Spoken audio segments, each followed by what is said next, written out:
S কুকিংয়ে তোমাদের সবাইকে স্বাগত। আজ তোমাদেরকে বানিয়ে দেখাবো দুর্দান্ত স্বাদের গাটি কচুর তরকারি।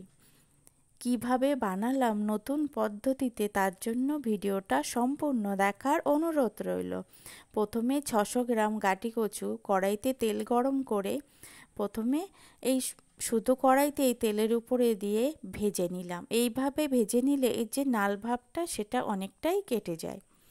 তারপরে সেই কড়াইতে আর একটু তেল দিয়ে একটা বেগুন, সেই বেগুনটা দিয়ে লবণ আর হলুদ দিয়ে এটা লো টু মিডিয়াম আঁচে ভেজে নেব।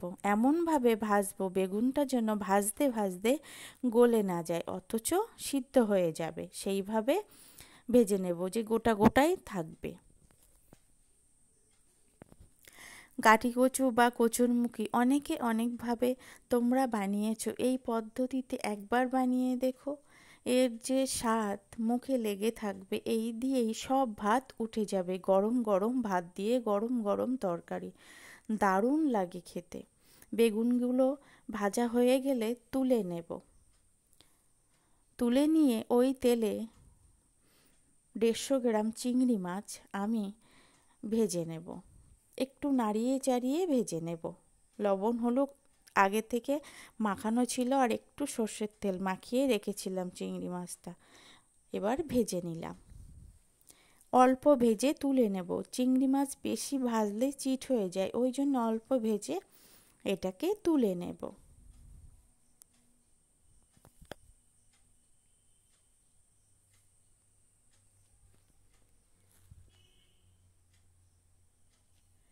ওই তেলে আরেকটু তেল দিয়ে 8 থেকে 10 কোয়া রসুন থেতো করে দেব। রসুনটা বেশ একটু ভাজা ভাজা হলে আগে থেকে একটু নাড়িয়ে রাখা মানে ভেজে রাখা গাটি কচু বা কচুরমুখিটা দিয়ে দিলাম। দিয়ে লবণ আর হলুদ দিলাম পরিমাণ মতো, দিয়ে সুন্দর করে এটা ভেজে নেব। ভাজতে ভাজতে রসুনটাও বেশ ভাজা ভাজা হয়ে যাবে, মুখিটাও ভাজতে ভাজতে প্রায় হাফ সিদ্ধ হয়ে যাবে।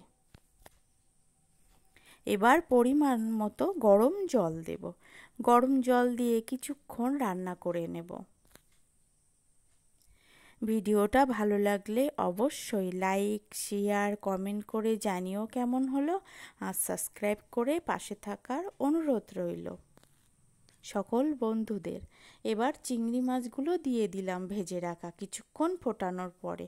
এবার দেখব মুখিগুলো পুরোপুরি যখন সিদ্ধ হয়ে আসবে তখন ভেজে রাখা বেগুনগুলো দেব। আগে দিলে বেগুনটা গলে যেত, মানে ঘেটে যেত, ওই জন্য দিয়ে এবার কালারের জন্য দেব অল্প লাল লঙ্কার গুঁড়ো, অল্প ঝাল লঙ্কার গুঁড়ো, আর দেব হাফ চা চামচ মতো মরিচ গুঁড়ো, আর দেব কটা চেরা কাঁচা লঙ্কা।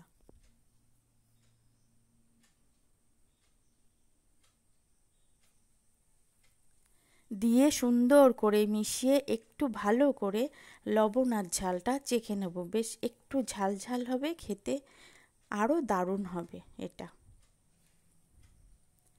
চেখে নিয়ে সব শেষে দেব অল্প গরম মশলা। মুখিটা একদম নরম হয়ে গেছে, অথচ ঘেটে যায়নি, গোটা গোটাই থাকবে। গ্রেভিটা বেশ একটু ঘন হয়ে আসবে, তখন এই গরম মশলাটা দিয়ে সুন্দর করে মিশিয়ে কিছুক্ষণ ফুটিয়ে রেস্টে রেখে দিলেই রেডি দারুণ স্বাদের গাটি কচুমুখির তরকারি। অবশ্যই একবার বানানোর অনুরোধ রইল। কেমন হলো কমেন্টে অবশ্যই জানিও তোমরা।